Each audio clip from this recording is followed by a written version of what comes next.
Cette communication s'adresse à tous les agents et fonctionnaires de l'État. Il y a de cela quelques minutes, j'ai signé l'arrêté portant mise en place des secrétaires généraux au sein de l'administration publique, et ce conformément à la loi et aux attributions qui me sont dévolues. Dès le départ, suivant la vision du président de la République, chef de l'État, je m'étais fixé une ligne, celle de ne jamais laisser personne au bord du chemin. Dans cette optique, j'avais proposé et obtenu du gouvernement que les secrétaires généraux qui en étaient éligibles partent à la retraite de la manière la plus digne pour que des postes soient libérés au profit de celles et ceux qui étaient appelés à être mis en place. J'ai aussi, dans la même veine, jugé préférable d'agir pour que les secrétaires généraux mis à la retraite puissent effectivement entrer en possession de leurs droits et avantages avant qu'ils ne soient libérés au titre de cessation définitive de carrière. Cela nous a pris beaucoup de temps, mais ce temps était nécessaire. À ce jour, plus rien ne s'oppose à cette mise en place. Voilà pourquoi, aujourd'hui, dès les minutes qui vont suivre cette communication, l'acte que j'ai signé sera rendu public. Dès le lundi 21 novembre prochain, les remises et reprises devront commencer à s'effectuer entre les entrants et les sortants, sous la coordination de l'Inspection générale de l'administration publique et conformément au calendrier qui sera publié incessamment. À ceux qui sortent et que j'avais déjà eu l'honneur de recevoir dans mon office, je voudrais réitérer au nom du gouvernement la reconnaissance de la République pour les bons et loyaux services rendus à la nation. Toutes ces femmes et tous ces hommes ont, tout au long de leur carrière, fait ce qu'ils ont pu afin de permettre à notre administration publique de jouer son rôle dans la marche de notre pays. La perfection n'étant pas les lots de l'humain, leurs successeurs devront allier à la fois continuité et rupture.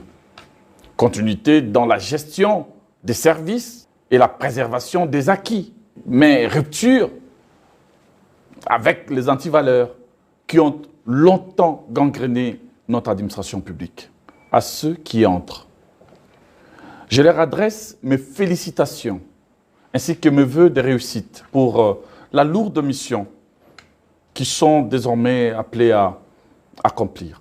Je leur dis que être secrétaire général est bien sûr un honneur pour tout agent de carrière, mais c'est aussi et avant tout une responsabilité exigeante, une charge qui place les concernés devant les impératifs de bonne moralité, d'exemplarité, d'intégrité, de sérieux dans le travail, de fidélité à la République et de loyauté envers la nation. Je leur rappelle ces quelques devoirs renseignés dans le code d'éthique et de déontologie. Je cite, « L'agent doit servir l'État avec fidélité, dévouement, dignité et intégrité. Il fait montre en toutes circonstances d'un engagement sans faille envers l'État. Il veille en toute occasion à la sauvegarde des intérêts de la collectivité publique et a le devoir d'accomplir personnellement et consciencieusement toutes les obligations qui, en vertu de ses fonctions, lui sont imposées par les lois et les règlements.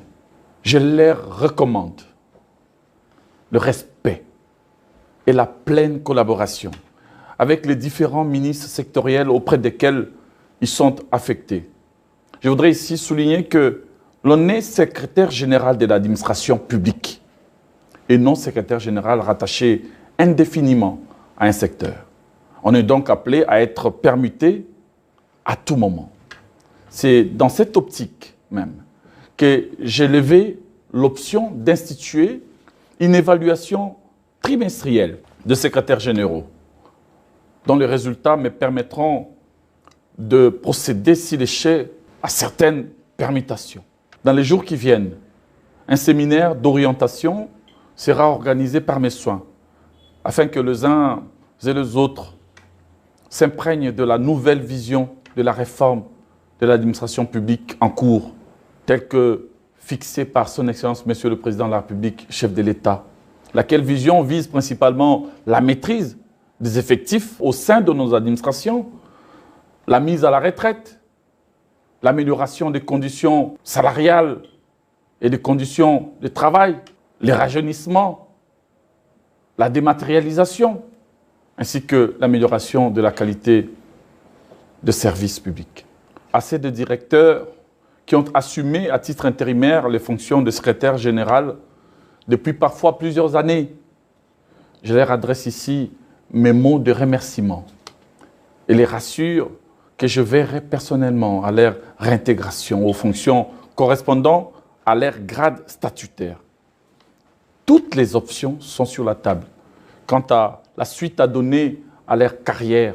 Par ailleurs, j'ai noté que dans les 2 prochaines années, certains d'entre les secrétaires généraux qui sont aujourd'hui mis en place seront déjà éligibles à la retraite pour certains dès l'année prochaine.